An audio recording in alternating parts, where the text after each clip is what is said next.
Hello students, welcome to my channel. तो आज हम फिज़िक्स चैप्टर 1 लाइट क्लास 10 का पार्ट 2 देखने जा रहे हैं। अगर आपने पहला पार्ट नहीं देखा है तो आप मेरे चैनल पे विज़िट कर सकते हैं। तो आज के हम पार्ट में पढ़ेंगे नेक्स्ट टॉपिक्स को। तो पहला है नॉर्मल लाइन, जो एक परपेंडिकुलर डिस्टेंस कह सकते हैं या इमेजिनरी लाइन जो हम लोग ड्रॉ करते हैं एंगल मेजर करने के लिए कि एंगल ऑफ इंसिडेंस है एंगल ऑफ रिफ्लेक्शन, उसी को हम लोग नॉर्मल बोलते हैं। Angle of reflection, angle subtended by the refracted ray with normal to the point of incidence is called angle of reflection। जो एंगल रिफ्लेक्टेड रे के bye subtend किया जाता है उसे हम बोलते हैं एंगल ऑफ रिफ्लेक्शन। अब हम पढ़ेंगे laws of reflection of light.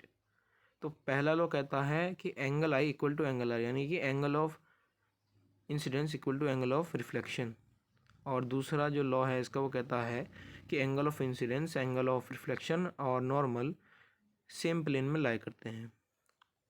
अब हम लोग पढ़ेंगे image of an object.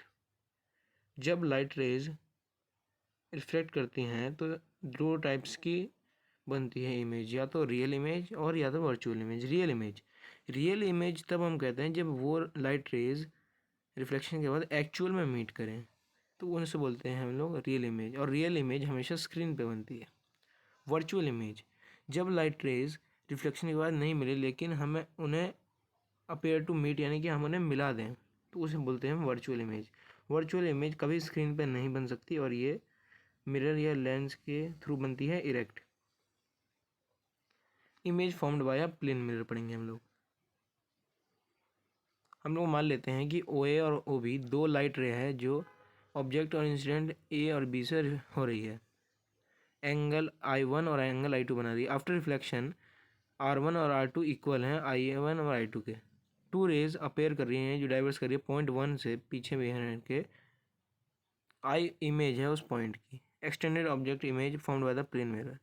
Image formed virtual erect है। इमेज जो फॉर्म है वो एकदम सेम साइज बनती है। इमेज उतनी ही दूर होती है जितना ऑब्जेक्ट होता है इमेज के। इमेज जो प्लेन मिरर की बनती है वो लेटरली इन्वर्टेड होता है। इसका मैं आपको समझाता हूँ। जैसे लेटरली इन्वर्टेड मतलब जैसे हम लोग लेफ्ट हैंड अपना दिखाते हैं तो मिरर में वो राइट होता है, इसी को बोलते हैं लेटरली इन्वर्टेड। स्फेरिकल मिरर पढ़ेंगे हम लोग। जो रिफ्लेक्टिंग सरफेस होता है मिरर का वो एक कर्व्ड सरफेस होता है, उसी को हम लोग बोलते हैं कर्व्ड मिरर। एक स्फेरिकल मिरर जिसका रिफ्लेक्टिंग सरफेस हॉलो स्फीयर का ग्लास का होता है। जो स्फेरिकल मिरर्स हैं वो टू टाइप्स के होते हैं, वो एक होता है कॉनकेव मिरर, एक होता है कॉन्वेक्स मिरर। जो स्फेरिकल मिरर जिसका रिफ्लेक्टिंग सरफेस कर्व्ड होता है इनवर्ड, उसे बोलते हैं कॉनकेव मिरर।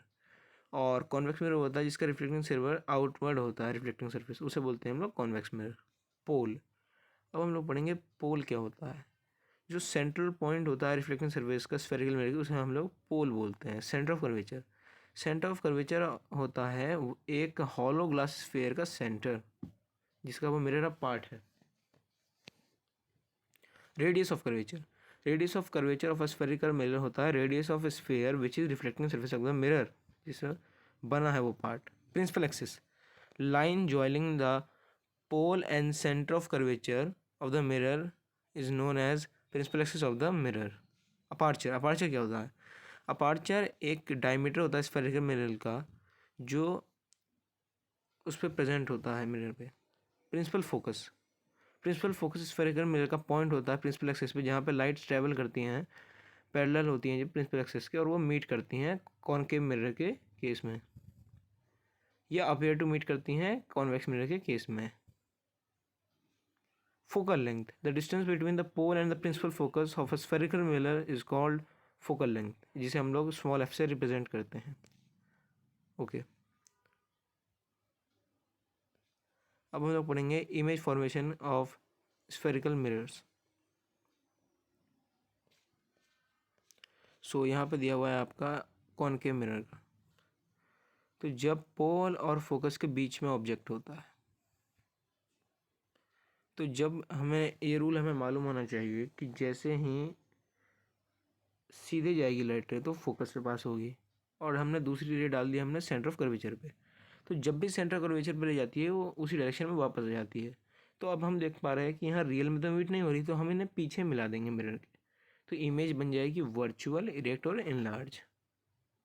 सेकंड केस है कि जब ऑब्जेक्ट प्रिंसिपल फोकस पे होता है, तो देखेंगे जब ऑब्जेक्ट प्रिंसिपल फोकस पे होता है तो स्ट्रेट जा रही, तो फिर रिफ्लेक्ट कर गई फोकस से, और जो सेकेंड रे है वो हमने डाल दी सेंटर ऑफ कर्वेचर पे। तो ये हम देख पा रहे हैं कि ये इन्फिनिटी पे मिलेगी। जब भी इन्फिनिटी पे मिलती है तो ये बहुत ही ज़्यादा इनलार्ज होती है, हाईली इनलार्ज, और इसका नेचर होता है रियल और इन्वर्टेड। थर्ड केस, जब आपका ऑब्जेक्ट सेंटर ऑफ कर्वेचर और प्रिंसिपल फोकस के बीच में हो। तो देखिए हमने रे स्ट्रेट डाली, फोकस से गई, और दूसरी रे हमने डाली है आपकी सेंटर ऑफ कर्वेचर पे। तो जो इमेज आपकी बनी है वो सी के बियॉन्ड सी बनी है, यानी सी के पीछे बनी है, पहले बन गई है। साइज इसका इनलार्ज है और नेचर है रियल इन्वर्टेड। फोर्थ केस, जब आपका ऑब्जेक्ट सेंटर ऑफ कर्वेचर पे हो। देखिए हमने स्ट्रेट लाइट डाली तो फोकस पे पड़ी, जब फोकस पे डाली तो प्रिंसिपल एक्सिस के पैरेलल गई, तो ये आपकी बन गई है सेंटर ऑफ कर्वेचर पे ही। तो ये आपको याद रखना पड़ेगा। इसका साइज सेम साइज होगा जैसा ऑब्जेक्ट का है, और नेचर इसका रियल और इन्वर्टेड। फिफ्थ केस, जब हमने अपना ऑब्जेक्ट के प्लेस किया है beyond the centre of curvature, यानी सेंटर ऑफ कर्वेचर के पहले, तो स्ट्रेट लाइट डाली फोकस पे और हमने सेंटर ऑफ कर्वेचर से स्ट्रेट निकाल दी लाइट। इमेज हमारी बन गई है between focus and centre of curvature. Size होगा इसका डिमिनिश्ड यानी छोटा, और नेचर है इसका रियल और इन्वर्टेड। लास्ट केस है इसका ऑब्जेक्ट एट इन्फिनिटी। आपको ये रूल याद रखना है, जब भी लाइट रेज इन्फिनिटी से आएंगे हमेशा पैरेलल होंगी। तो पैरेलल है तो फोकस पे, और ये दोनों इंटरसेक्ट कर जाएगी फोकस पे। तो इमेज आपकी बन गई फोकस पे। साइज होगा इसका हाईली डिमिनिश्ड यानी या पॉइंट साइज्ड, और नेचर होगा उसका रियल और इन्वर्टेड। ठीक है, अब हम देखेंगे image formation by convex mirror. Convex mirror के आपको बस 2 ही केस पढ़ने हैं, और आपको कॉनकेव के 6 केस पढ़ने थे। तो पहला केस है जब आपका ऑब्जेक्ट इन्फिनिटी पे, जब भी इन्फिनिटी पे होगा आपको मैंने बता दिया है पैरेलल रेज आएंगी। पैरेलल रेज आई फोकस पे, हमने मान लिया कि फोकस से ये मीट करके इस तरफ रिफ्लेक्ट हो गई, और नीचे वाली रे भी फोकस से होके मीट हो गई। तो ये दोनों की इमेज बन जाएगी behind the mirror at focus. ये वर्चुअल है क्योंकि हमने इसे मिलाया है, रियल में तो मिल नहीं रही, और ये हाईली डिमिनिश या पॉइंट साइज आप बोल सकते हैं। सेकंड केस है जब इन्फिनिटी, जब behind the mirror object infinity और पोल के बीच में हो। तो देखिए इसमें हमारी इमेज है वो बनेगी behind the mirror between pole and focus. Size होगा डिमिनिश्ड, और नेचर इसका वर्चुअल इलेक्ट्रिक, क्योंकि ये वर्चुअल इलेक्ट्रिक बनाता है कॉन्वेक्स। इसीलिए जो कॉनकेव मिरर है उसे हम लोग कन्वर्जिंग मिरर बोलते हैं, और कॉन्वेक्स मिरर को डाइवर्जिंग मिरर बोलते हैं। ये बात आपको याद रखनी है, ठीक है। अब हम यूजेस पढ़ेंगे कॉनकेव और कॉन्वेक्स के। तो कॉनकेव मिरर का यूज़ किया जाता है शेविंग मिरर में। कॉनकेव मिरर का यूज़ किया जाता है टॉर्च में, हेडलाइट में व्हीकल के। डेंटिस्ट यूज़ करते हैं कॉनकेव मिरर का। डॉक्टर कॉनकेव मिरर को यूज़ करते हैं as a head mirror to focus light coming from lamp to the body parts. Large size concave mirrors को यूज़ किया जाता है कॉन्क्रीट सनलाइट हीट फर्नेसेस में, सोलर फर्नेसेस में हीट प्रोड्यूस करने के लिए। अब हम पढ़ते हैं कॉन्वेक्स मिरर के यूजेस। कॉन्वेक्स मिरर को कॉमनली यूज़ किया जाता है रियर व्यू मिरर्स के लिए या ड्राइवर मिरर के लिए व्हीकल में, एग्जांपल कार में, मोटर व्हीकल में, बसेस में, ट्रक्स में। सेकंड पॉइंट, कॉन्वेक्स मिरर को यूज़ किया जाता है रिफ्लेक्टर में, स्ट्रीट लाइट में। बिग साइज्ड कॉन्वेक्स मिरर को यूज़ किया जाता है शॉप सिक्योरिटी के लिए। अब हम लोग पढ़ेंगे sign convention of reflection by spherical mirrors. देखिए इसमें भी आपका रूल जो है वो कार्टेशियन प्लेन वाला ही लगता है।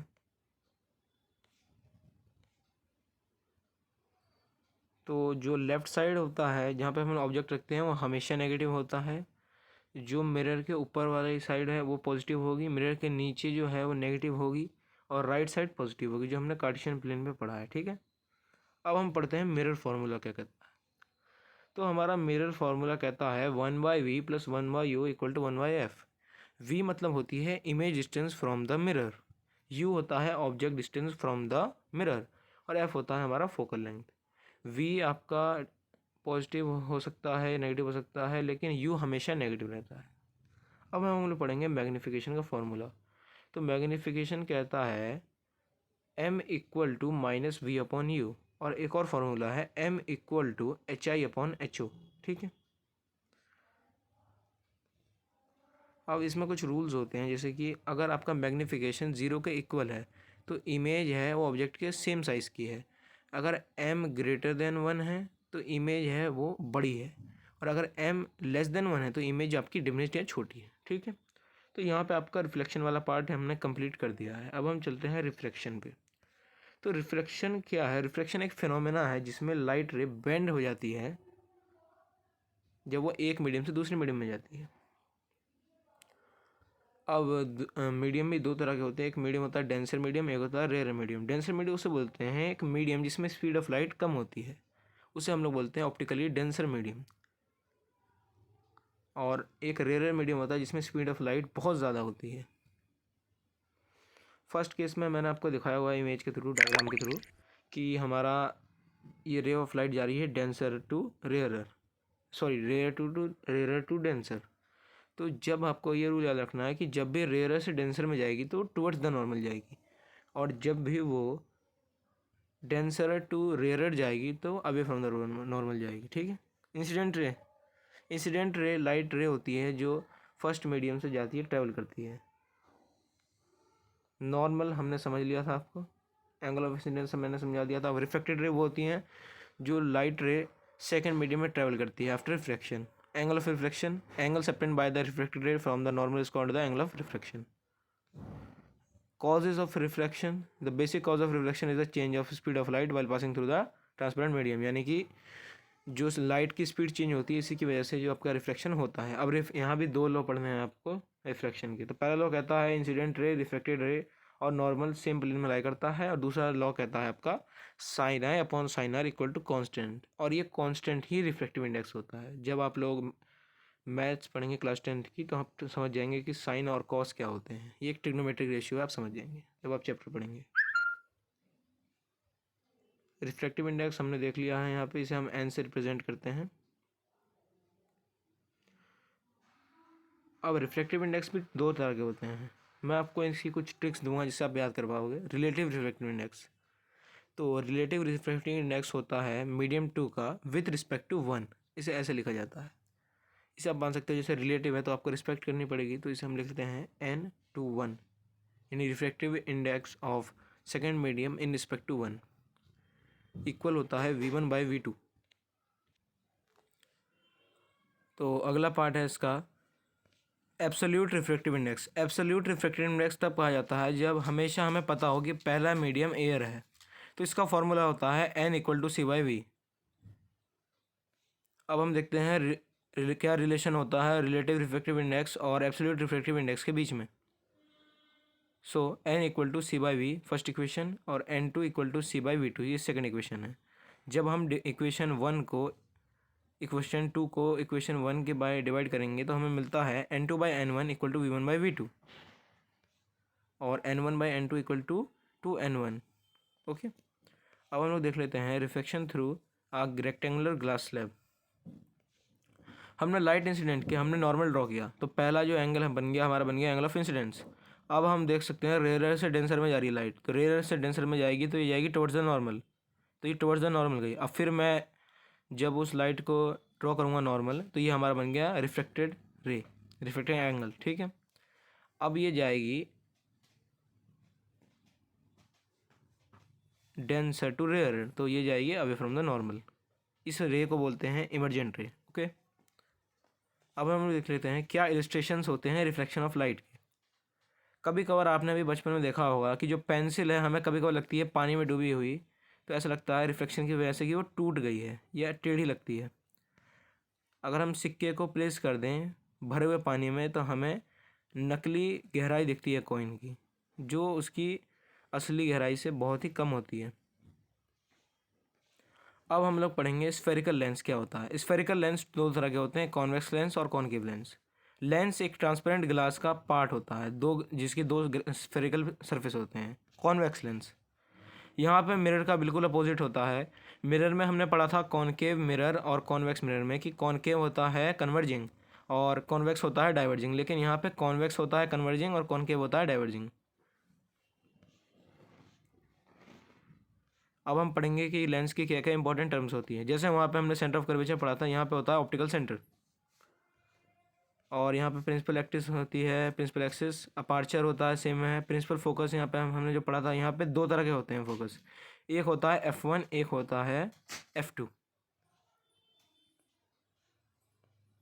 अब हम लोग पढ़ेंगे कि कैसे इसका फॉर्मेशन होता है। जब लाइट स्ट्रेट जाती है कॉन्वेक्स लेंस में तो वो F2 से पास होती है, और कॉनकेव लेंस में जब लाइट स्ट्रेट जाती है तो वो जब रिफ्लेक्ट करती है तो वो F1 से होके ही जाती है। ऐसा हम मान लेते हैं कि वो F1 पे से जा रही हो पास।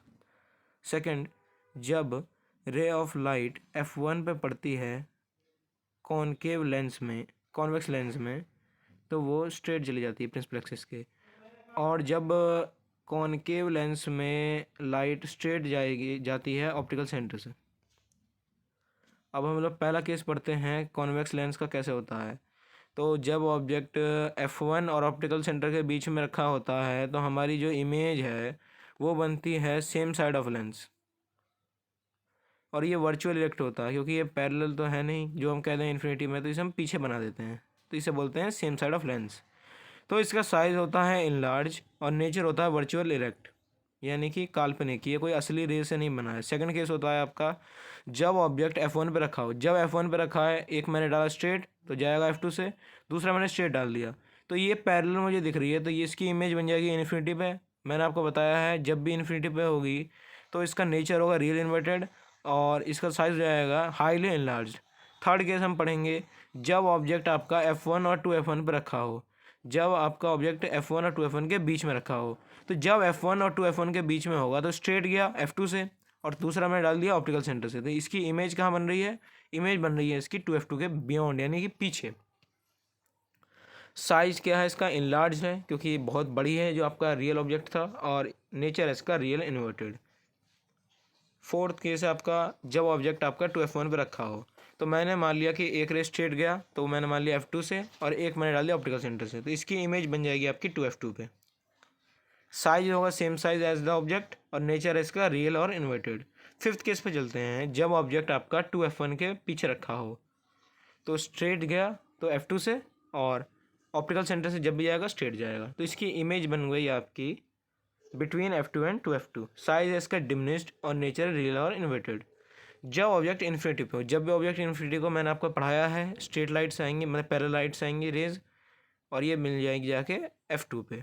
हाईली डिमिनिश्ड बनेगी पॉइंट साइज बहुत छोटी, और नेचर इसका रियल इन्वर्टेड। चलिए अब हम लोग देख लेते हैं कॉनकेव लेंस का इमेज फॉर्मेशन। इसके भी दो ही केस पढ़ने हैं आपको, क्योंकि कॉनकेव लेंस है वो डाइवर्जिंग होता है। पहला केस है जब ऑब्जेक्ट आपका इन्फिनिटी पे रखा हो, इन्फिनिटी पे है, पैरेलल रेट आएंगी, पैरेलल रेज आएंगी। मैंने मान लिया F1 से होके हुए वो डाइवर्ज हो जाएंगी, F1 से होकर डाइवर्ज हो जाएंगी, तो हम इसकी इमेज बन गई F1 पे।